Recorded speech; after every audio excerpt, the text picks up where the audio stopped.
समीउल्लाह चौधरी बावलपुर से जी बड़ा एक्टिव था, हमारे बाद मुझसे जूनियर हैं, लेकिन उन्होंने बड़ा काम किया अमली सियासत में। उनका भी वो MPA भी बने, प्रोविंशियल मिनिस्टर भी बने। हमारे जो आपके PMLN की जिलों के सदर और सेक्रेटरी हैं, उनमें से बहुत सारे जो हैं वो MSF के उस दौर के लोग हैं। ओके। हाँ जी, जैसे मुजफ्फरगढ़ में हमारे हम नवाज खान टीपू हैं, तो वो MSF के दौर का आदमी है ना। हाँ जी, मुल्तान में मलिक अनवर साहब है, जावेद लतीफ़ उसी दौर के हैं। मियाँ जावेद लतीफ़ का मैं पहले जिक्र कर चुका हूँ। जावेद लतीफ़ ने बहुत काम किया MSF के लिए, सेल्फलेसली काम किया, बहुत बहुत। मेरी बड़ी कुर्बत रही हुई है, बाद में फासला भी हो गया, लेकिन बहुत कुर्बत रही है हमारी आपस में। तो खैर, तो वो MSF का एक फेज़ गुजरा बहुत बड़ा। एक अब्दुल रज़ाक ढिल्लू हमारे ये जो सरगोदे से MPA बने हैं 2-3 बार, वो भी हमारे उस टीम का हिस्सा, उसी दौर के हैं। और बहुत सारे दोस्त, अभी एकदम ज़हन में नाम नहीं आ रहे। भाई साहब, एक नाम मैं भी ऐड करना चाहता हूँ।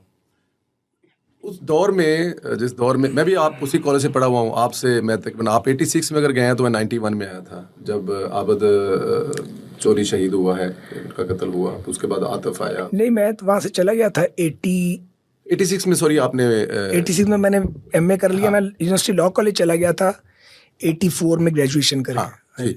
तो आपसे हम लोग 7-8 साल बाद उस कॉलेज में आए, तो हम सुनते थे कि ख्वाजा साद रफीक साहब यहाँ से थे, रियाज फतेहाना साहब यहाँ थे। वहाँ पे एक किरदार हुआ करते थे, आगा साहब होते थे जो चने वाले। हाँ जी, हाँ। वो साथ में बटेरे भी में बताते थे कि हमें हमेशा वो डराते थे, धमकाते थे, तानू नाल गाल कट के तानू पता नहीं ख्वाजा साद रफीक में एक कॉल करा ना तो इत्थे आ जाएगा ਤੁਹਾਡੀਆਂ मां, मतलब सानू बकायदा तौर पे। और वो बताते थे कि ख्वाजा साद रफीक मेरे साथ और फलां फलां। ये आगा जी जो थे ना, वो बाकमाल शख्सियत थे। वो चने बेचते थे जी। तो दोपहर को लंच हम उनके पास करते थे जी। तो पैसे तो जेब में होते नहीं थे जी। और दूसरा 2 नंबर काम हम करते नहीं थे। तो 8 आने के चने और 4 आने का नान, तो 1 रुपए में खाना खाया जाता था। वो बटेर भी पकाते थे जी। मेरे पास बटेर के पैसे होते थे, लेकिन मैं इसलिए नहीं खा सकता था कि मैंने सुबह सुबह 30-40 लड़कों को चाय पिलानी होती थी, तो उसके बाद मैं फाक हो जाता था। तो उनकी हमने बड़ी इज्जत की और उन्होंने हमारी बड़ी इज्जत की। जी, नो डाउट। वो थे एक गुल खान थे बाहर, वो जो बाहर निकलते ही लेफ्ट साइड पे, गुल खान बहुत ऑनरेबल आदमी थे। जी। Honourable man. जी। उनके आगे कोई बोल नहीं सकता। बिल्कुल ऐसे ही। और वो बड़े सख्त मिजाज थे, मगर मेरी उनसे बड़ी मोहब्बत थी। जी। सुबह सुबह ऑमलेट जो उनका बड़ा मशहूर होता था। एक और वाकया MA कॉलेज में ये हुआ कि जब मैं MA कॉलेज का प्रेसिडेंट बन गया, तो एक दिन SHO आए उस इलाके के, मैं उनका नाम नहीं लूँगा, बाद में SP बन के रिटायर हुए, बड़े ख़ानदानी आदमी थे। वो जमीयत के लोगों से, जो उस दौर के लोग थे, तंग थे। जी। तो वो, और जो प्रिंसिपल साहब थे हमारे, मसूद अल सिद्दीकी मरूम, अल्लाह मग़फ़िरत करे, वो भी हमारे हामी थे बड़े। तो फैकल्टी भी हमारे साथ थी और लोकल पुलिस भी। क्योंकि हमारे आने के बाद माहौल बदल गया, तो मुझे कहने लगे कि ये एक नया होटल खुला है, आमिर होटल। जी, वो जलंधर मोतीचूर के साथ। जी, चौधरी सिद्दीक साहब, अल्लाह उनकी मग़फ़िरत फरमाए। तो वो कुछ नहीं, वो बस कह रहे थे कि मैं कुछ हदिया देना चाहता हूँ। मैंने कहा किस चीज़ का हदिया? कहते ख्वाजा साहब, खर्चा खुर्चा के तो पूरा करना है।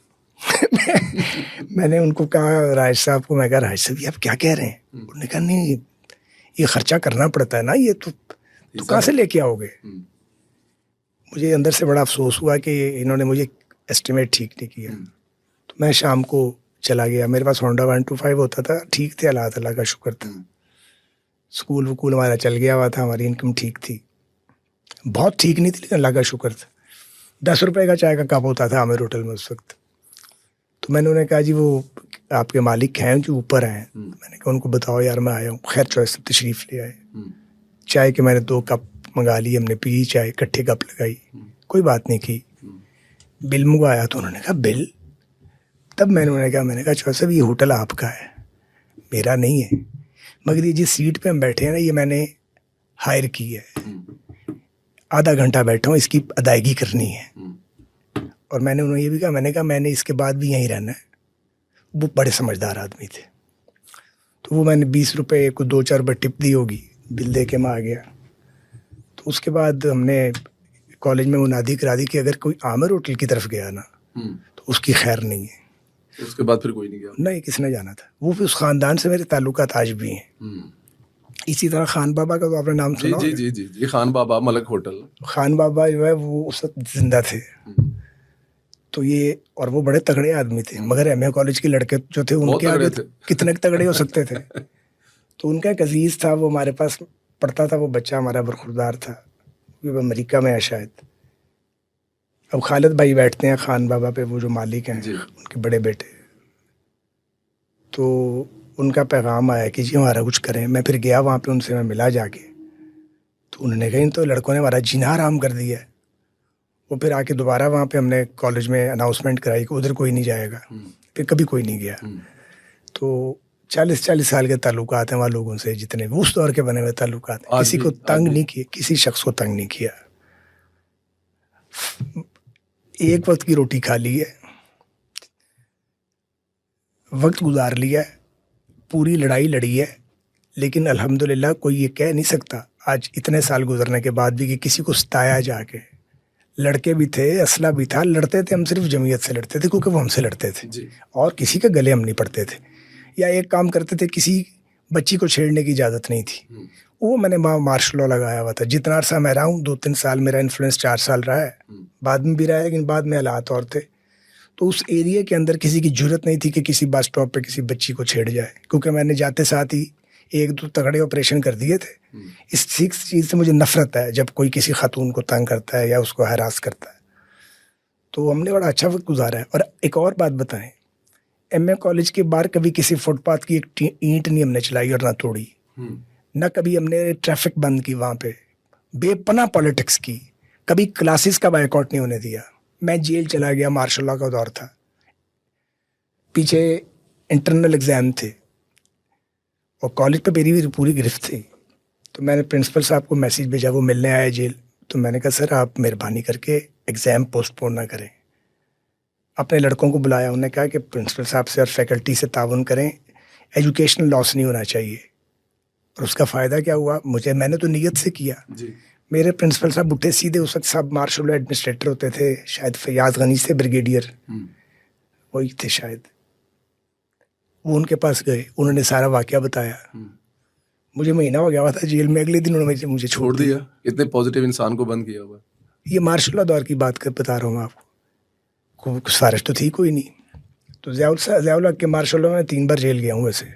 ये ज़ियाउल हक की पॉलिसियों के खिलाफ या जमात इस्लामी वाले? नहीं, बुनियादी तौर पे तो मैं उस वक्त अभी स्टूडेंट पॉलिटिक्स कर रहा था, तो हमारा आपस में मसला चलता रहता था। और लेकिन उस ज़िया मार्शल लॉ का मैं मुखालिफ था सख्त, और पीपल्स पार्टी का भी मुखालिफ था। किस मुसीबत में फंसे हुए थे। मार्शल लॉ के साथ जाना नहीं था। पीपल्स पार्टी के मुखालिफ है। उसके मुखालिफ थे। मुस्लिम लीग मिलती नहीं थी उसको ढूंढने से, लेकिन वो हम अपनी जगह अटल थे। जब ये शूरा बनी है, मजलिस शूरा वगैरह, तो मेरी वालदा को बहुत इन्फ्लुएंस किया गया कि आप आ जाएं। तो हमने फैसला किया कि नहीं, मार्शल लॉ के साथ नहीं जाना, क्योंकि वालिद साहब जो थे वो सख्त एंटी मार्शल लॉ थे। तो हम अपने वालिद के उसके मिशन के अगेंस्ट नहीं जा सकते। सो हम घर बैठे रह गए। लोग गए शूरा में, चलते चलते चलते कहाँ से कहाँ पहुँच गए, हम नहीं गए। हम उस वक्त आए जब बल्दियाती इंतखाब हुआ, तो मेरी वालदा ने लड़ा, वो काउंसलर हो गई। फिर 85 में इलेक्ट हो गई अंदरून शहर से। वो भी किस्सा है। मतलब वो मियाँ सलाउद्दीन सली साहब रईस लाहौर थे वो मुकाबले में। अच्छा। हाँ जी। हाफिज सलमान साहब नौजवान लीडर थे, वो ऊपर एमएनए लड़े थे सली साहब से, मियाँ साहब से। और मियाँ साहब नीचे एमपीए भी लड़े थे, मेरी अम्मी भी एमपीए लड़ी थी। तो अल्लाह मगफिरत करे, गवर्नर जलानी साहब की कॉल आई और उन्होंने वालदा को कहा कि आप बेगम साहबा विड्रॉ कर जाएं, हम आपको स्पेशल इंटरेस्ट पे ले आएंगे। मैं एक कैंपेन पे निकला हुआ था।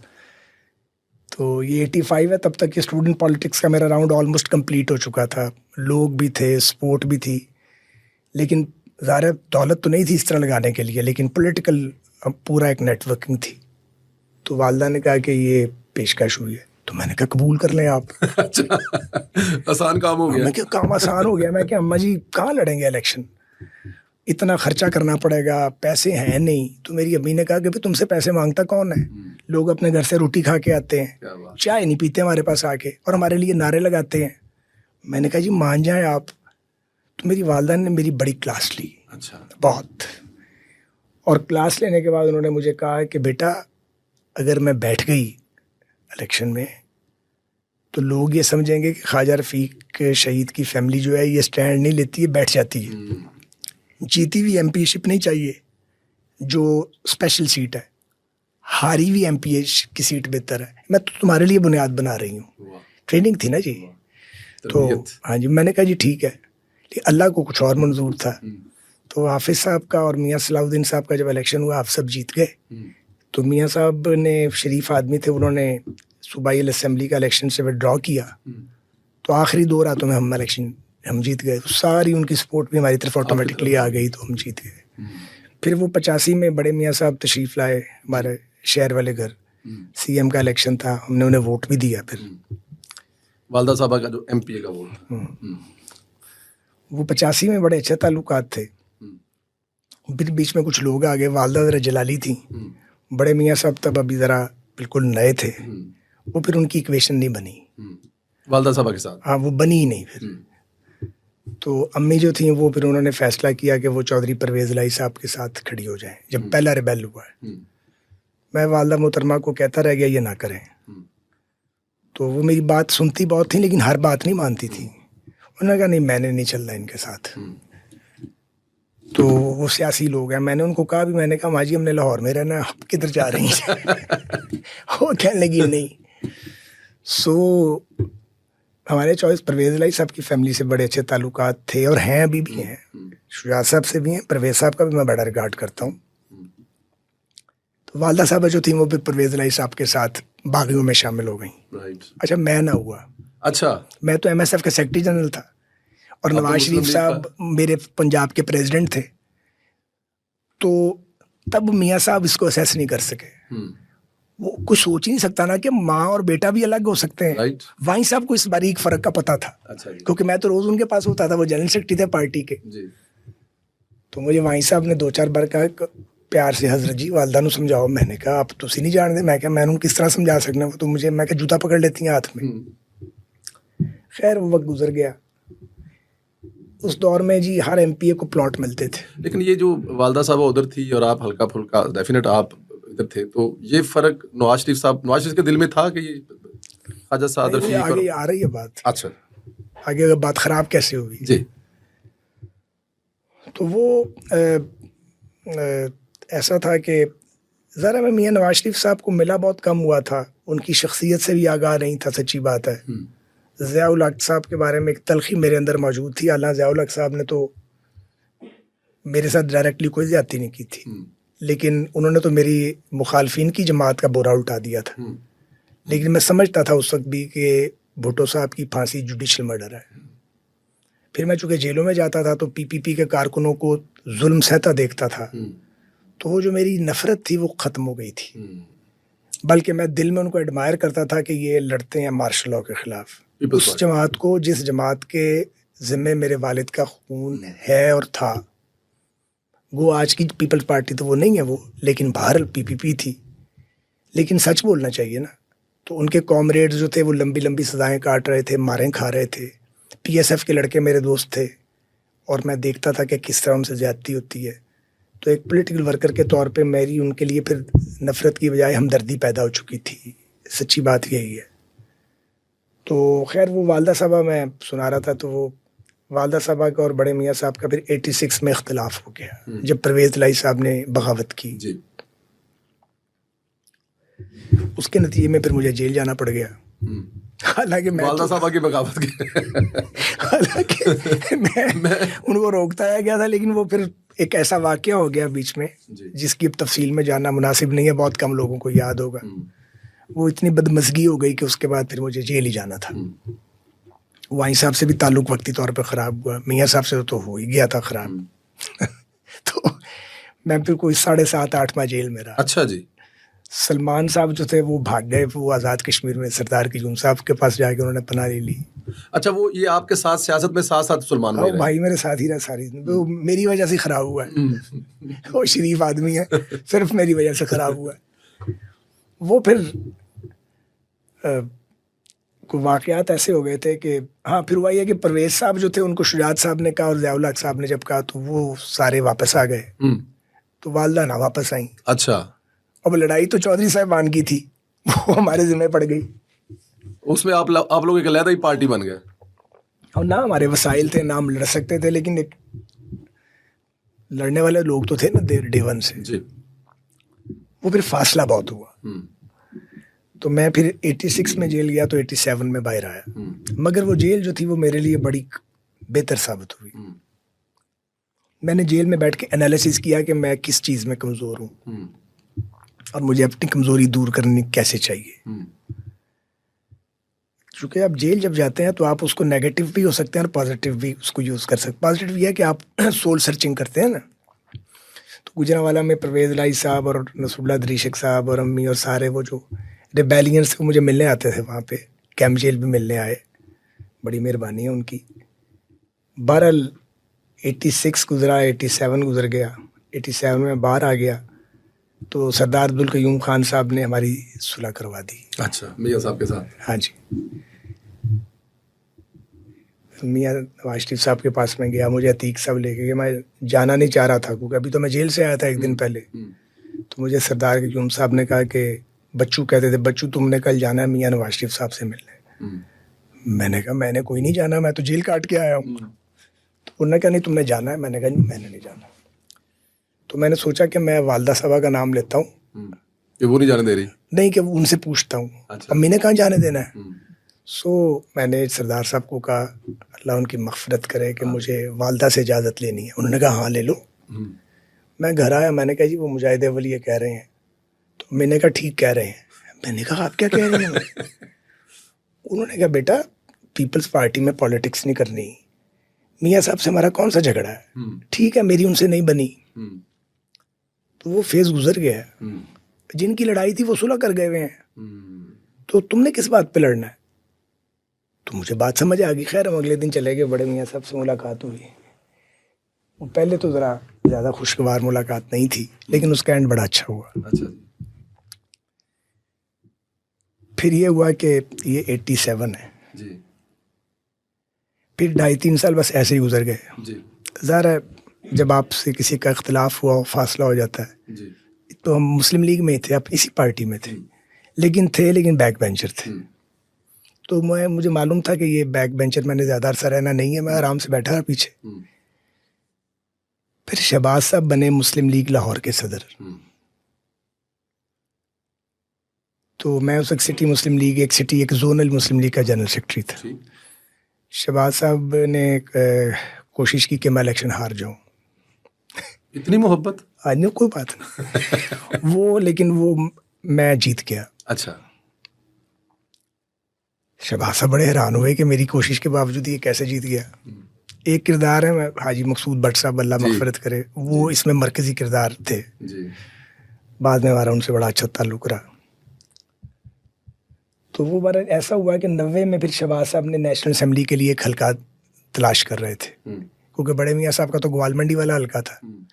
पहले ये मेरे वालिद साहब का हल्का होता था सारा, यही वाला हल्का 1 था या 6 था 70 के इलेक्शन में, नंबर मैं भूल गया हूँ। जहाँ से मियाँ साहब इलेक्शन लड़ते? जी जी, यहाँ से मेरे वालिद साहब इलेक्शन लड़ते रहे हैं 2 बार नेशनल असम्बली का।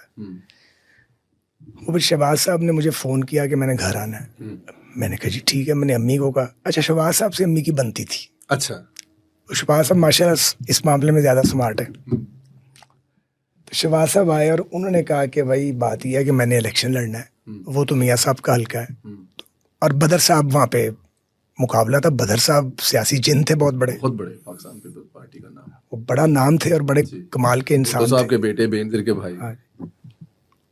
तो खैर शहबाज साहब को हमने कहा जी हम आपका साथ देंगे। अब चूंकि हम मतबूब थे पार्टी में, तो उनको शायद यकीन इब्तिदा में तो नहीं होगा, पता नहीं साथ देंगे कि हमें, लेकिन हमने कमिट किया। पर वो 90 से फिर वो सफ़र शुरू हो गया साथ। तो फिर दिन रात हमने काम किया। तो वो 90 से फिर जो वो दूरियां थी ख़त्म हो गई? दूरी तो फिर ऐसे ख़त्म हुई कि जैसे 100 यार्ड लगी ना जी, फिर 100 माइल पर आवर की स्पीड से चले। तो शहबाज साहब से तो दोस्ती हो गई जी, और बहुत ज़्यादा हो गई ना, मोहब्बत हो गई।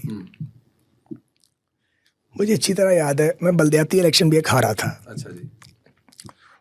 उसमें भी मेरी क़यादत का, नॉट मियाँ साहब बड़े का, लेकिन नीचे हिस्सा था जी। लेकिन तो अब शहबाज साहब चाहते थे कि मुझे काउंसलर बनाएं। तो मुझे उन्होंने बुलाया, कहते हैं कि मैं तुम्हें टिकट देना चाहता हूँ फ़लाँ जगह से, तुमने इलेक्शन लड़ना है। मैं कहा नहीं सर मैंने नहीं लड़ना। कहते क्यों? मैंने कहा वो मेरे उस्ताद हैं जिनके मुकाबले में आप कह रहे हैं, उन्हें नहीं पता था। तो कहने लगे तो मुस्लिम लीग ही नहीं है। मैं कहा नहीं जी, जिससे मैंने पढ़ा हुआ मैथमेटिक्स पढ़ी हुई है उसके सामने नहीं मैंने लड़ना इलेक्शन। तो कहाँ से लड़ना है? मैंने कहा जहाँ से हारा था वहाँ से लड़ना है। अच्छा। कहने लगे वो सिटिंग मेंबर है। तो मैंने कहा उनको टिकट दे दें, मुझे छोड़ दें। कहने लगे तुम्हें तो नहीं छोड़ना। मैं कहा फिर एक को रखें। उन्होंने मुझे रख लिया। अच्छा। शहबाज साहब ने। तो वो फिर हमारा सफ़र इकट्ठे शुरू हो गया। 93 में मुझे शहबाज साहब ने बुला के कहा कि तुम्हें मैं ज़िमनी इलेक्शन लड़ाना चाहता हूँ। मैंने कहा आप ताड़े को नहीं इलेक्शन लड़ाया जाना है, वादा ना करो। अच्छा। वो कहते नहीं मैं जो वादा किया पूरा करांगा। मैं कहा ठीक है। अभी मैं बड़े मियाँ साहब के करीब नहीं था। अच्छा जी, ये शहबाज साहब के साथ सफर चल रहा था। तो बड़े मियाँ साहब ने कहीं जावेद हाशमी साहब से वादा कर लिया हुआ था, वो इलेक्शन लूज कर गए थे। अच्छा। कि मैं आपको बाय इलेक्शन लड़ाऊंगा। ठीक है। अब वो जब दोनों भाई बैठे तो शहबाज साहब ने कहा कि सर वो साद को लड़ाना है। उन्होंने कहा आपने कैसे वादा कर लिया? उन्होंने कहा सर वो मेरा हल्का है। उन्होंने कहा आपका कौन सा हल्का है? हल्के तो सारे मेरे हैं। नवाज शरीफ के। वो जनाब अपना शहबाज साहब परेशान हो गया। उन्होंने कहा मियाँ साहब मैंने वादा किया हुआ साद से। उन्होंने कहा नहीं भी मैंने वादा किया हुआ है जावेद हाशमी। हाँ जी। मुझे पता लग गया। मैं मरूम मजीद निज़ामी के पास चला गया बड़े मियाँ साहब की शिकायत लेके। मेरे पास और कोई रास्ता ही नहीं था। मैं कहा जी तो टिकट ही नहीं देंगे। निज़ामी साहब बड़े नाराज़ हुए। उनको अब्बू की वजह से बड़ा ख्याल करते थे। और एक हसन पीरज़ादा साहब होते थे, बड़े मियाँ साहब से उनकी बड़ी मोहब्बत थी। दरवेश थे, नेक इंसान। और बड़े मियाँ साहब उनकी किसी बात को ना नहीं करते थे। उनके जाने से भी मियाँ साहब को बड़ा नुकसान हुआ, खला पैदा हुआ। आपा कुलसूम उनसे बड़ी इज्जत करती थी। शहबाज साहब बड़ा प्यार करते थे। पूरी शरीफ फैमिली का प्यार था। उस वक्त बच्चे भी छोटे थे। पीरज़ादा साहब से मेरा बड़ा प्यार था। उधर से पीरज़ादा साहब ने झगड़ा डाल दिया कि साद को क्यों आप नज़रअंदाज कर रहे हैं। उधर से मजीद निज़ामी साहब ने कहा कि ये तो बड़ी ज़्यादती है। खैर वो अपना ये हुआ कि बड़े मियाँ साहब चूँकि निज़ामी साहब का बहुत एहतराम फरमाते थे, तो बड़े मियाँ साहब और शहबाज साहब गए। तो बड़े मियाँ साहब ने कहा मैंने जावेद हाशमी से वादा किया हुआ है। तो फिर मैं ड्रॉप हो गया। जावेद हाशमी साहब को टिकट मिल गया। मुझे PMLN ने 7 बार रिफ्यूज़ किया टिकट। 7 टाइम। 7 टाइम आपको टिकट देने से रिफ्यूज़ किया MP तो ये मैं इसलिए सुना रहा हूँ ताकि उन लोगों को मैसेज दे रहा हूँ जो समझते हैं कि टिकट नहीं मिलता तो आपने रिबेल करना है।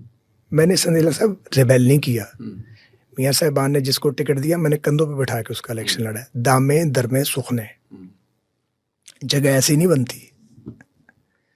तो हाशमी साहब आ गए। हाशमी साहब का हमारे ख़ानदान से बड़ा ताल्लुक़ था। मेरे वालिद साहब की बड़ी वो अकीदत करते थे। हमने हाशमी साहब का इलेक्शन ऐसे लड़ा जैसे अपना लड़ते हैं। तो उससे मियाँ साहब बड़े बहुत खुश हुए कि यार ये इसने बड़ा अच्छा काम किया है। 94 आ गया इस तरह गुजरता। मुझे एक दिन शहबाज साहब ने बुलाया। कहते हैं कि मैं जा रहा हूँ कुछ महीने के लिए मुल्क छोड़ के। मैंने कहा अच्छा।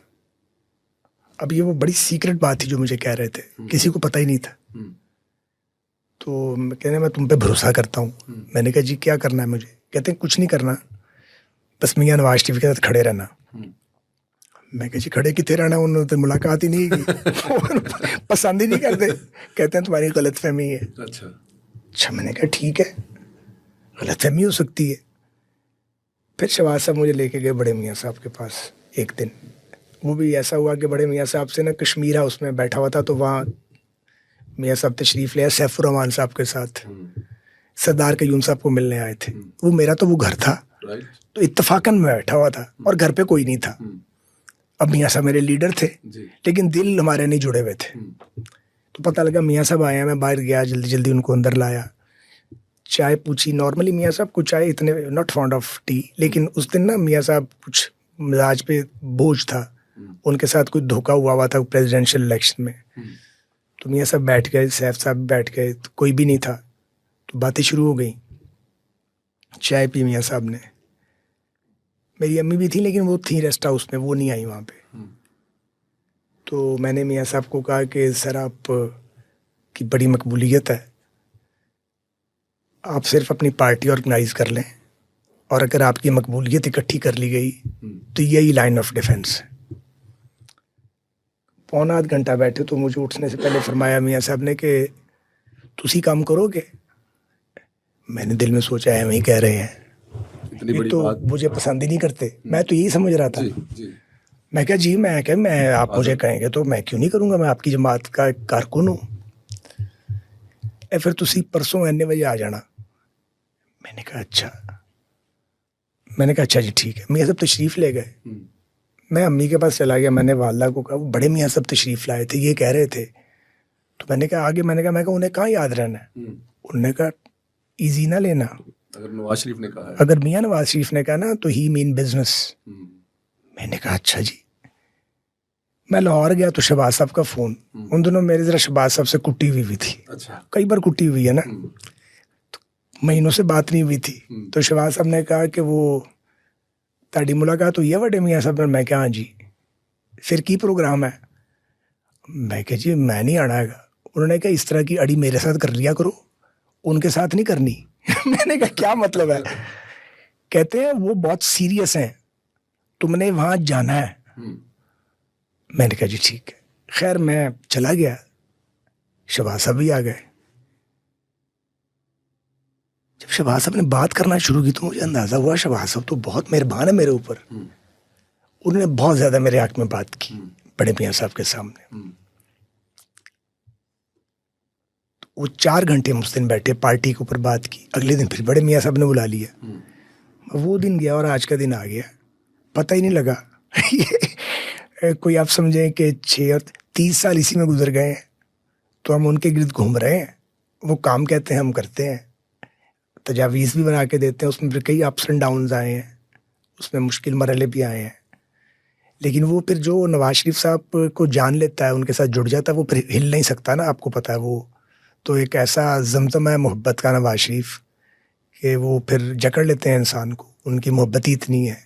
और शाइस्तगी, मैंने इतना शाइस्ता इंसान नहीं देखा, बहुत शाइस्ता इंसान है। शहबाज साहब भी शाइस्तगी में कम नहीं है। पहले ज़रा सख्त होते थे, खुरदरे थोड़े से, अब तो कई साल से बहुत सॉफ्ट हो गए हुए हैं। तो वो फिर एक रिश्ता ऐसा बन गया है संधेला साहब के, उसको मैं अल्फाज में बयान ही नहीं कर सकता। तो दूसरी बात उनकी है, इन दोनों भाइयों की, कि ये बड़े हौसले से हमारी सख्त तरीन बातें भी सुनते हैं। किसने सुननी है हमारी बातें, और वो क्यों सुने, लेकिन ये सुनते हैं।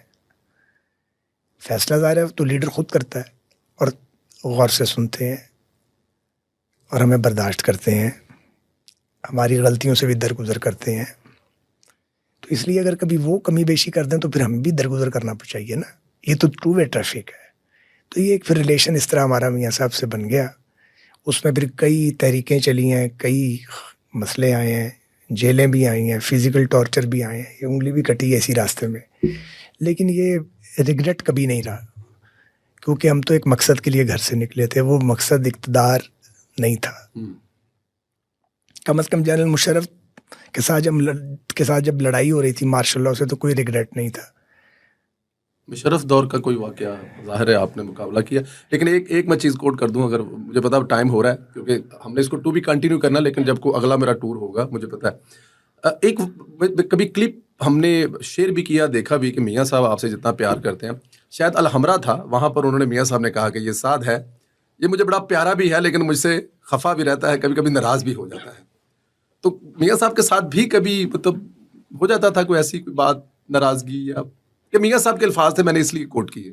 सर बड़े मियाँ साहब के साथ जो है ना, आप अपनी राय दे सकते हैं जी। वो राय सुनते हैं, उनसे झगड़ा नहीं किया जा सकता, खामोश हुआ जा सकता है।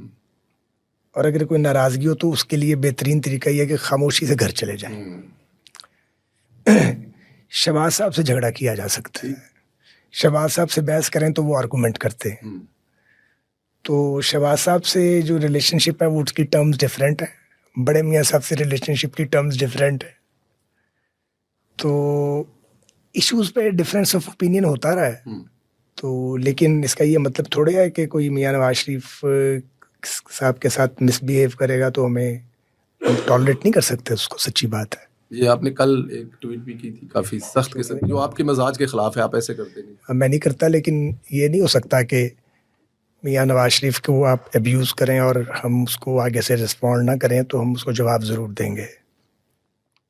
इस पर भी बात होनी चाहिए कि नवाज शरीफ साहब के साथ कहाँ कहाँ किस किस ने मिसबिहेव किया है, कहाँ कहाँ नवाज शरीफ ने कौमी सियासत को ठीक ट्रैक पे डालने की कोशिश की है, उसकी कौन कौन सी कीमत उन्होंने अदा की है, और आज अगर वो खामोश हैं तो उस खामोशी के पीछे क्या है। और नवाज शरीफ के देनदार एक दो लोग नहीं हैं, बहुत लोग हैं जिन्होंने मियाँ नवाज शरीफ के रिफॉर्म्स के, पॉलिटिकल रिफॉर्म्स के प्रोग्राम को अपने ज़ाती या गुरोही मुफादात के लिए या अदारा जाती मुफादात के लिए सबोटाज किया है। बहुत मिसबिहेव किया गया मियाँ नवाज शरीफ साहब के साथ, बड़ी ज़्यादती की गई है। जो उन्होंने इस कौम को दिया है उनको उस तरह बिल्कुल नहीं लुटाया गया, बल्कि मोहसन कुशी की गई है उनके साथ।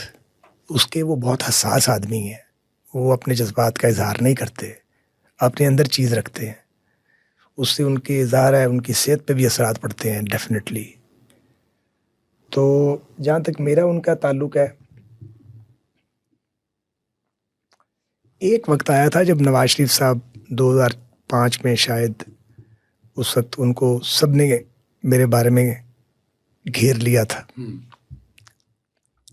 शहबाज साहब भी मेरी मदद नहीं कर रहे थे, उन्हें भी गलतफहमी हो चुकी थी। अच्छा। हाँ, सारे, अब मैं किस किस का नाम लूँ, सबसे मेरी दोस्ती है, किसी से लड़ाई नहीं है। जो जमात में नहीं है वो भी शामिल थे, उनसे भी मेरी दोस्ती है आज भी। तो कुलसूम नवाज शरीफ साहबा लोहे की लठ बन के मेरे साथ खड़ी हुई।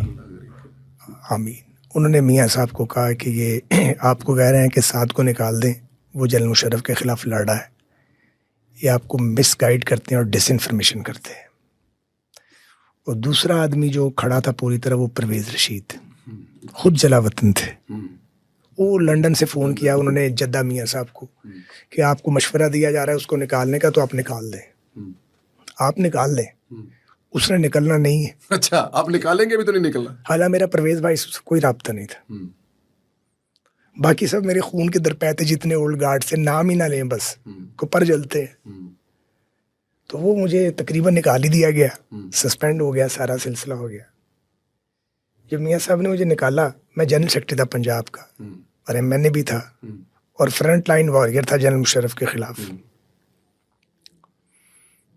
तो मुझे परवेज़ इलाही साहब का फ़ोन आया, जब से वो सीएम बने थे उनका कभी फ़ोन नहीं आया था। इत्तफाकन 7-8 एमपीए मेरे पास बैठे हुए थे जो मेरी टीम के थे, हम खाना खा रहे थे मेरे घर पे। तो परवेज़ साहब का फ़ोन आया और उन्होंने कहा कि जनाब की तबीयत साफ़ हुई है कि नहीं हुई। अच्छा जी क्योंकि दोस्ती तो थी ना उनके साथ। हाँ, उन्होंने कहा ये ताड़ी वालदा साड़ी गल समझ सन, तुसी साड़ी गल नहीं समझी। तो मुझे, मैंने चौधरी परवेज़ साहब ने कहा कि हुण आ जाओ, तो मुझे समझ तो आ गई, उनका राइट था पॉलिटिकल, वो ज़ाहिर है। तो मैंने कहा कित्थे आ जा, मैं कहा अपनी पार्टी च आ जाओ।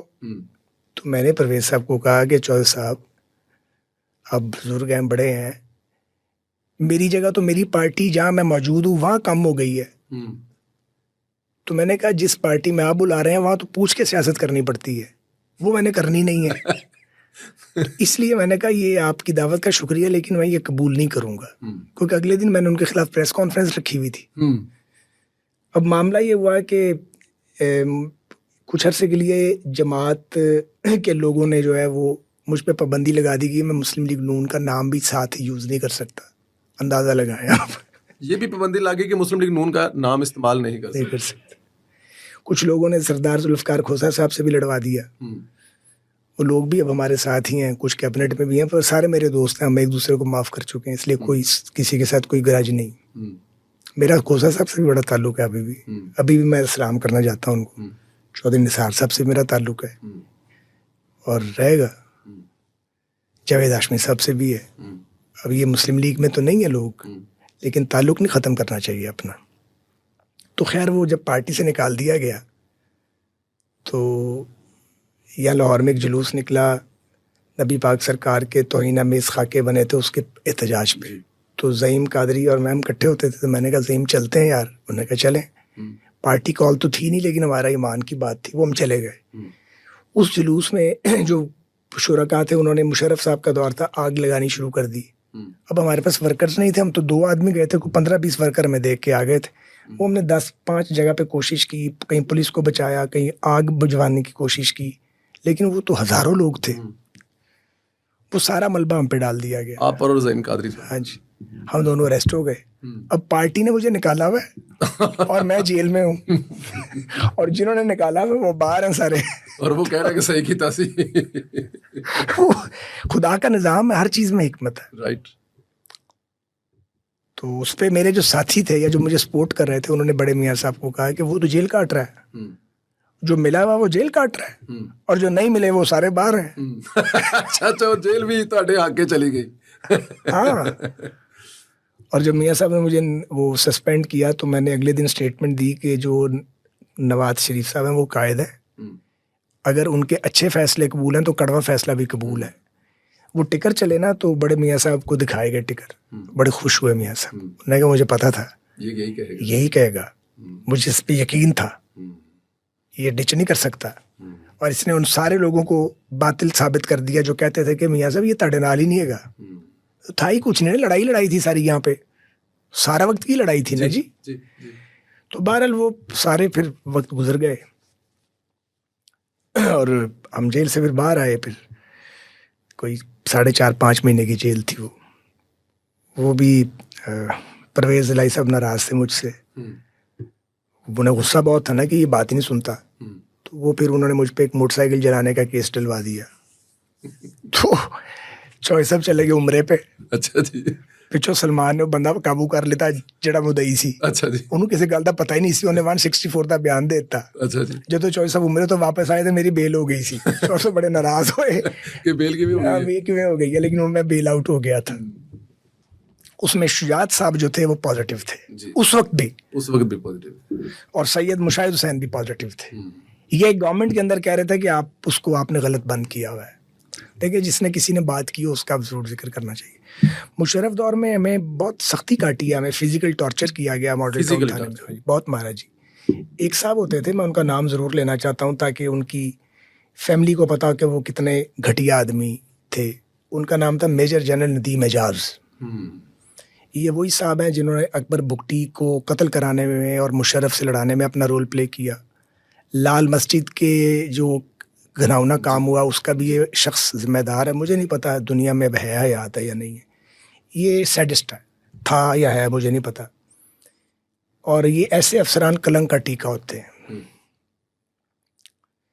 और उनको ये सवाब मुसलसल जाना चाहिए, क्योंकि उन्होंने मुस्लिम लीग नून के कारकुनों को फिजिकल टॉर्चर करवाया। मैं अकेला नहीं हूँ, बिलाल यासिन, हाजी इमदाद, मलिक रियाज हमारे जो MNA हैं, अब MP हैं इस वक्त, जावेद हाशमी साहब, ख्वाजा अहमद हसान, आफ्ताब असगर डार, अबैदुल्ला शेख हमारे MP होते थे, मनान शेख साहब के भाई, अबैदुल्ला शेख साहब के भाई मनान साहब, थोरो जेंटलमैन।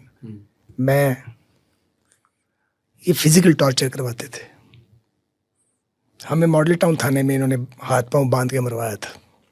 परवेज रशीद साहब के साथ भी तो शायद परवेज रशीद साहब को भी इसी ने टॉर्चर करवाया था। ये जनरल मुशर्रफ का रिश्तेदार था। परवेज भाई को 2 बार टॉर्चर किया गया है, ट्वाइस। तो मैं कोई नाम भूल ना जाऊं, यानी ये आदमी था कल्प्रिट ना, खराब करने वाला। तो वो फिर इन्होंने हमें टॉर्चर किया बड़ा, पहले तो तोड़ने की कोशिश की बहुत, फिर इन्होंने टॉर्चर किया। राना सनाउल्लाह साहब के साथ भी, राना सनाउल्लाह खान साहब के साथ भी इसी ने करवाया था, इसी ने करवाया था। ये बड़ा गलीज आदमी था या है मुझे नहीं पता, लेकिन सवाब उसको बराबर जाना चाहिए जो उसने किया है। जी उस वक्त जनरल खालिद मकबूल जो थे वो कोर कमांडर थे। खालिद मकबूल साहब एक शरीफ आदमी है। उन्होंने बतौर कोर कमांडर और शायद गवर्नर भी थे, वो थे, उन्होंने अपोज किया, लेकिन उन्हें पता बाद में लगा। लाहौर पुलिस ने बहुत अपोज किया, लेकिन ये शख्स अपना काम कर गया था। तो बड़ा मारा जी उन्होंने, मार के सारा जिस्म काला कर दिया। ये बाकायदा तौर पे फिजिकली आप मार की बात कर रहे हैं, जिसे मतलब कि बाकायदा मार कहा जाता है। हाँ जी, हमें पता था मारेंगे, मुझे नहीं पता था, हाशमी साहब को पता था। अच्छा, हाशमी साहब को पता था। वो बताते थे कि मैं जब कहते थे मेरी वालदा डेथ बेड पे थी। अच्छा। तो वो मेरा इंतज़ार कर रही थी, जेल लंबी थी उनका, वो हमने किडनी ट्रांसप्लांट कराया हुआ था, वो मेरा इंतज़ार करती रह गई। तो मैं जेल में ही था। वो एक ज़मानत ख़त्म होती थी, एक ज़मानत होती थी, दूसरा केस, दूसरा होता था, तीसरा, 10-12 बार हो गया था। 10-12 बार जमानत हुई और दोबारा फिर केस? तो वालदा मेरी ब्रेक हो रही थी बेटे का इंतज़ार करते करते करते करते। मुझे रात को डिप्टी सुपरिटेंडेंट जेल में आए, ये बताना ज़रूरी है इसलिए मैं इसका जिक्र कर रहा हूँ।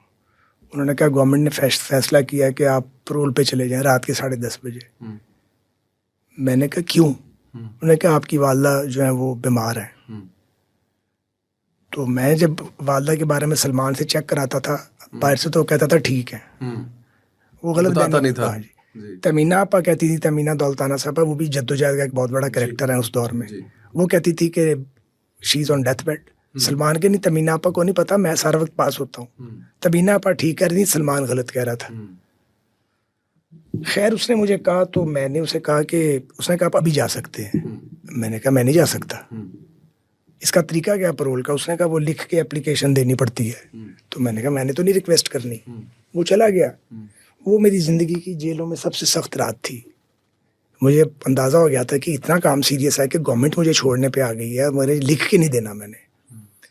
तो नमाज फजर के बाद वो दरवाज़ा खुलता था थोड़ी देर के लिए, तो वो खुला, तो वो हम सॉलिटरी कन्फाइनमेंट में थे, तो वो मैंने पुश किया दरवाजे को, खोला उसको ज़बरदस्ती, यानी वो उन्होंने खोला था थोड़ी देर के लिए सफाई के लिए।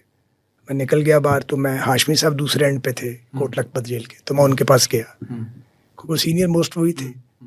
उन्होंने मुझे कहा, उन्होंने कहा बिल्कुल फौरन जाओ पैरोल पे, माँ तो वापस नहीं आएगी। तो मैंने कहा हाशमी साहब मैंने डायरेक्शन लेनी थी, मैं तो खुद फैसला नहीं कर सकता। उन्होंने कहा नहीं तुम्हें इजाज़त है जाओ तुम। मैं फिर आ गया सेल में। अब मैं शर्म का मारा किसी को कहूँ ना कि मैं जाना चाहता हूँ। माँ भी मुझे, माँ की कशिश, यार ये ना हो कि मैं मिल ना सकूँ। अगली रात वो फिर कोई 11 बजे के करीब आ गया डिप्टी सुपरिटेंडेंट जेल। उसने कहा जी आपने क्या सोचा है? मैंने कहा मैं चला जाऊंगा लेकिन लिख के नहीं दूंगा, मेरे वकील के पास आप उससे रब्ता करें। मुझे ब्रिगेडियर जाज शाह साहब होम सेक्रेटरी थे, वो बताते हैं कि वो हमें पता लग गया था कि आपकी वालदा अब सफ़र आखिरत पर हैं। तो वो कहते हैं कि मैंने काफ़ी एफर्ट की कि आपको छोड़ दिया जाए, एक बड़ा अरसा हो चुका था, टॉर्चर भी हो चुका था, उन्हें पता था सारा, ठीक कहते होंगे वो। तो वो बहरहाल जी फिर अगले दिन मैं रिलीज़ हुआ, मैं सीधा ये शेख जायद हॉस्पिटल गया वालदा के पास, तो वो कोमे में जा चुकी थी, तो फिर उनसे बात नहीं हो सकी। फिर कभी कोमे से 4 दिन बाद फिर वो अल्लाह को प्यारी हो गई, तो फिर वो बात ही नहीं हो सकी। अब आप बताएं हमारी नुकसान कौन पूरे करेगा? लेकिन एक और बात भी है कि जो पॉलिटिकल वर्कर्स के लिए मैसेज है, ये आखिरी मैसेज भी आपका, और जो स्ट्रगल करने वालों के लिए, उनको मैं ये पूछना चाहता हूँ कि मेरे वालिद का खून बहाया गया जब वो 46 के थे, मैं 10 साल का था और भाई मेरा 7.5 साल का था। तो क्या मैं ये सेव देता कि उसका बदला पूरी पीपल्स पार्टी से लें, या उसकी जिम्मेदारी आज की पीपल्स पार्टी पे आयद करें? नहीं कर सकते। और जो कुछ फिर बाद में पीपल्स पार्टी ने भुगता, उसके बाद क्या बचा बाकी? तो वो नफ़रत लेके आप नहीं चल सकते। एक तो ये पैगाम है। तो अगर आपने मुल्क के मुफाद में चलना है तो फिर आपको अपनी नफ़रतें और अपनी तलखियाँ पीछे फेंकनी पड़ती हैं। इसी तरह जो कुछ हुआ है जनरल मुशर्रफ के दौर में, जितना जुल्म हुआ है मुस्लिम लीग नून के साथ, तो अगर उस जुल्म का बदला लेने हम चल निकलते, यूनिफॉर्म में आके फ़ौजी बेइज्जती करते थे हमारी, जेलों में आते थे। मॉडल टाउन थाने में मेजर सैफ साहब होते थे, पता नहीं कहाँ हैं अब, वो जनरल नदीम एजाज जो उस वक्त ब्रिगेडियर थे, उनके फ्रंट मैन थे, वो ये सारी बदमाशी करते थे। तो ये 2 या 4 आदमियों का काम था। हम इसकी ज़िम्मेदारी उस वक्त भी हमने पूरे अदारे पे आयद नहीं की थी। अभी मैंने आपको जनरल खालिद मकबूल साहब का बताया, और भी बहुत से फ़ौजी अफसर थे जो इस सोच के नहीं थे, पॉजिटिव सोच के थे, कभी उनकी सुनी जाती थी कभी नहीं। तो क्या पूरे अदारे को उसकी सज़ा देते? मैं इसी कैंटोनमेंट से 1 या 2 बार नहीं, कई बार MP और MNA बना हूँ, सारी अपोजिशन काटी है।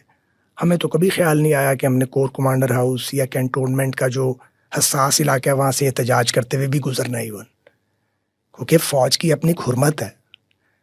तो मैं ये PTI वालों को ज़रूर पूछना चाहता हूँ कि अगर इमरान खान साहब पकड़े गए थे तो आप एहतजाज करते, लेकिन किस हकीम ने मशवरा दिया था कि आप जाके कैंटोनमेंट पे हम दवा बोल देते, या फौजी तनसीबात पे, या जहाँ हसास अदारों के दफातर थे वहाँ जाके आप इस तरह करते?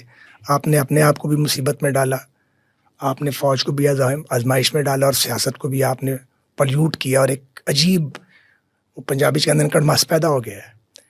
तो सियासत में दिल बड़ा करना पड़ता है। अब मैं ये ज़रूर कहना चाहूँगा इस मौके पे कि इमरान खान साहब जेल में, मैं उनका कैदी रहा हूँ। मैं आपको बता देता हूँ, I was the only voice in cabinet उस आदमी के हक में जिसने मुझे जेल में डाला, जिसने मुझ पे इलेक्शन रिग करने का झूठा इल्ज़ाम लगवाया। अब तो उन खुद को भी पता सबको कि हमने झूठ बोला था, तब भी पता था। तो मैंने कैबिनेट में कहा कि ये तरीका पकड़ने का ठीक नहीं था, क्योंकि किसी भी साबिक वज़ीर आज़म के साथ इस तरह का रवैया इख्तियार नहीं किया जाना चाहिए। और भी बहुत कुछ कहा, मेरी उस वक्त की कैबिनेट को पता है, प्राइम मिनिस्टर साहब को पता है, ये मेरी एक राय है। मैं ये ज़रूर कहना चाहता हूँ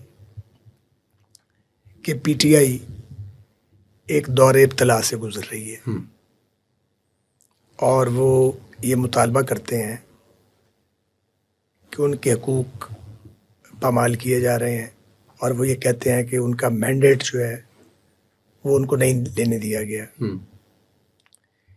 ये एक तरफा ट्रैफिक नहीं है। बतौर एक सियासी तज्ज़िया कार के और एक पुराने सियासी कारकुन के, मेरा नुक्ता नज़र मुख्तलिफ है। मैं ये समझता हूँ कि ये कहानी और ये ऑडिट, इनफैक्ट ये ऑडिट जब भी शुरू हुआ, ये 2011 से शुरू होगा। इसमें 126 दिन का धरना भी आएगा। इसमें COD के बाद जो एक ठहराव आया था पाकिस्तानी सियासत में, उसको पारा पारा करने की बात भी होगी। इसमें एजेंसियों, इस्टेब्लिशमेंट और जजेस के साथ मिलके, और ये जो सोशल मीडिया इन्फ्लुएंसर्स हैं इनके साथ मिलके, मीडिया के, इलेक्ट्रॉनिक मीडिया के लोगों के साथ एक इलेक्टेड गवर्नमेंट को गिराने की साजिश का जिक्र भी होगा। फिर 2018 का इलेक्शन चोरी करने का जिक्र होगा, RTS सिस्टम बैठने का जिक्र आएगा, हमारे लोगों को प्रेशराइज करके टिकट वापस करवाने का, और उन्हें किडनैप करके और जहाज़ों में भर के लाने का जिक्र आएगा। जो सारा कुछ मोहतरम इमरान खान साहब को लार्जर देन लाइफ बनाने के लिए किया गया, और एक देवता बना के पेश किया गया, जो कि वो देवता थे नहीं ना हैं। अब आज जो कुछ भी हो रहा है या हुआ है PTI के साथ, उसकी तफसील में जाए बगैर, बदकिस्मती से ही उनका अपना बोया हुआ है। अगर वो ये चाहते हैं कि चीज़ें ठीक हों, तो वो, मैंने पहले भी कहा है कि वो मारपीट से ठीक नहीं होनी। जो भी हम में से चाहता है कि चीज़ें ठीक हों, उसे अपने पहले गुनाह और गलती का एतराफ़ करना चाहिए। ये नहीं हो सकता कि आप कहानी आज से शुरू कर दें और पीछे जो किया आपने वो आप उसको फरामोश कर दें। मैं तो इस निज़ाम का हिस्सा ही नहीं हूँ, और आपको अच्छे से पता है कि मैं अपनी मर्ज़ी से इस निज़ाम का हिस्सा नहीं हूँ, अपनी खुशी से बल्कि कहना चाहिए। लेकिन जो जिसने किया है वो उसकी ज़िम्मे आएगा। ये नहीं हो सकता। मुझे सोशल मीडिया पे देखता हूँ लोग, जब मैं ज़रा बात हट के करता हूँ, सारा मैं हट के बात करता हूँ, जब कोई चीज़ मुझे अच्छी नहीं लगती तो मैं उस पर तनकीद भी करता हूँ, और मैं नहीं रह सकता इसके बगैर। मैं एक आज़ाद आदमी हूँ, इसीलिए मैं कैबिनेट में नहीं गया कि मेरी आज़ादी कॉम्प्रोमाइज़ ना हो जाए। सबको पता है इस बात का। मेहरबानी है कि पार्टी की आदत की कि मुझे 12 उन्होंने मेहरबानी किया, कहा है। मैं इस काबिल तो नहीं हूँ, लेकिन मैं समझता था कि मुझे अपनी जो बात करने की आज़ादी है, जब आप कैबिनेट मेंबर होते हैं तो बात नहीं कर सकते ना, कैबिनेट में बात करते हैं। तो मैं एक आज़ाद आदमी हूँ, ना MNA हूँ, ना कोई उहदा है पार्टी का मेरे पास, और ना मैं किसी काबीना का हिस्सा हूँ। मुस्लिम लीग नून का हिस्सा तो मैं हूँ, लेकिन इसका ये मतलब नहीं है कि एक तरफा ट्रैफिक चलाए PTI।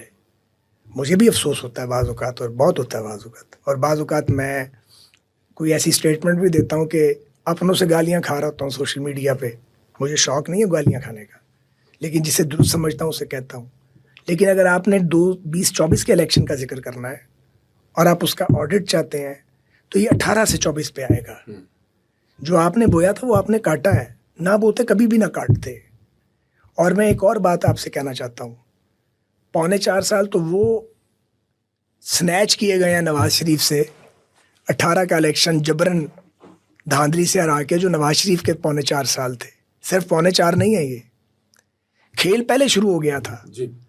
17 और 18 के जो साल थे वो भी हमसे छीने जा चुके थे। तो आपने 6 साल ज़ाया किए हैं, हमारे छीनते छीनते इस रियासत के ज़ाया किए हैं। आपको तो भी 1.5-2 साल हुए हैं। अल्लाह ना करे आपको 6 साल हो, मैं नहीं चाहता ये, मैं तो कभी नहीं चाहता। मैं तो नरम हो गया हूँ जब से वो मुखालिफ पार्टी जेल में गई है, क्योंकि जब कोई जेल में जाए तो बगलें नहीं बजानी चाहिए, उस पर खुशी नहीं मनानी चाहिए, जैसे कि पीटीआई हमारे जाने पे मनाती थी।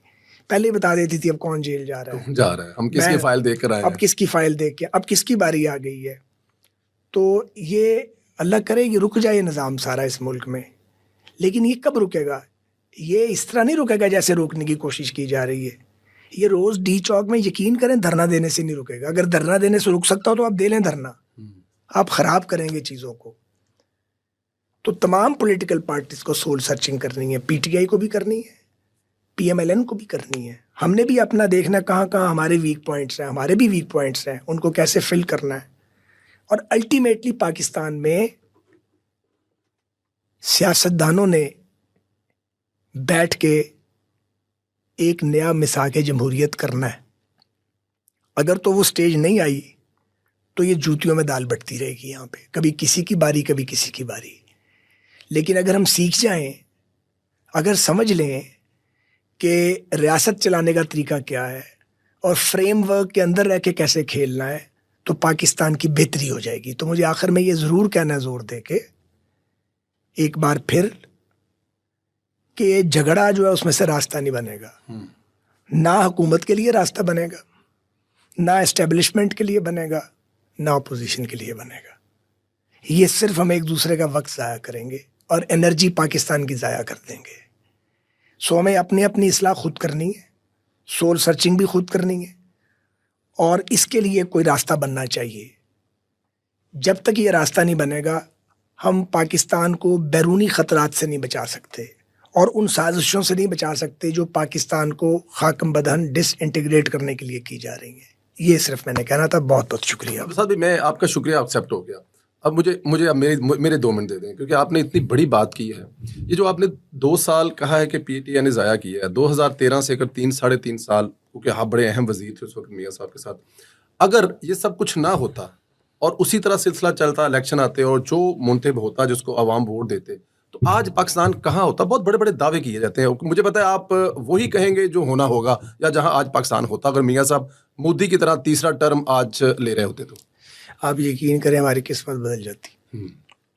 और ये जो गली गली भूख उग रही है और महंगाई जो है वो उसने लोगों का जीना हराम कर दिया है। मैं ये नहीं कहता ज़ीरो पे चली जाती, लेकिन रुपए की कीमत एस्टेब्लिश हो जाती। आप की जो इकॉनमी थी जिस तरीके से टेक ऑफ कर रहे थे, आपका जीडीपी रेट बढ़ रहा था, वो हम कहीं से कहीं पहुंच जाते और हम दुनिया की बड़ी जो मईशतें हैं उनमें हम शामिल हो गए होते या बिल्कुल डोर स्टेप के ऊपर खड़े होते। 2028 का टारगेट था शायद, डोर स्टेप पे खड़े होते। कोई एक काम भी नहीं हो सका, क्योंकि चलने तो खैर कभी किसी को दिया ही नहीं गया और मियाँ नवाज शरीफ को तो कभी चलने नहीं दिया गया। उनके लिए तो हमेशा कोई ना कोई चीज़ आ जाती है, क्योंकि वो भी काम इस तरह के करते हैं ना, कभी एटमी धमाका कर देते हैं। अच्छा। हाँ जी, उनके भी तो काम इस तरह के ही ना। तो वो इनवाइट कर लेते हैं, 5 बिलियन मिल रहा था, दज्जाली ताकतों को इनवाइट कर लेते हैं मियाँ साहब के पड़ जाओ मुझे, क्योंकि वो मियाँ साहब से ज़्यादा तो खतरनाक आदमी कोई नहीं है। ना भड़क लगाते हैं, ना लाउड है और काम भी पूरा कर देते हैं। तो पहले उनको सजा मिली न्यूक्लियर ब्लास्ट की, ये जो कारगिल का मिस एडवेंचर किया था जनरल मुशर्रफ ने और उसके नतीजे में जो हुआ, और उसके बाद सजा मिली जब वो ये सी पैक लेके आ रहे थे। क्योंकि जगह अगर आप चाइनीज़ के साथ पार्टनरशिप करेंगे तो जो वो सुपर पावर्स हैं, वेस्टर्न पावर्स हैं, उनको तो आप बहुत बुरे लगेंगे। और उल्टा इल्ज़ाम भी नवाज शरीफ पे लगा देते हैं आप कि जी ये तो तब्दीली अमेरिका ने करवाई है। वो क्यों करवाएगा तब्दीली? एक ऐसे आदमी की हुकूमत लाएगा जो उनकी बात नहीं मानता, अकड़ जाता है, बज़ाहिर बहुत नरम लगता है लेकिन सख्त आदमी है, इस मामले में कॉम्प्रोमाइज़ ही नहीं करता। तो ये मैं गुजारिश करना चाह रहा हूँ कि बड़ा नुकसान हुआ है।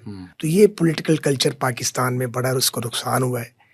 इसकी वजह से भी जो है वो मुज़ाहमत की ताकत पॉलिटिकल फोर्सेस की कम हुई है। बिल्कुल ठीक है साहब, बहुत शुक्रिया, थैंक यू वेरी मच।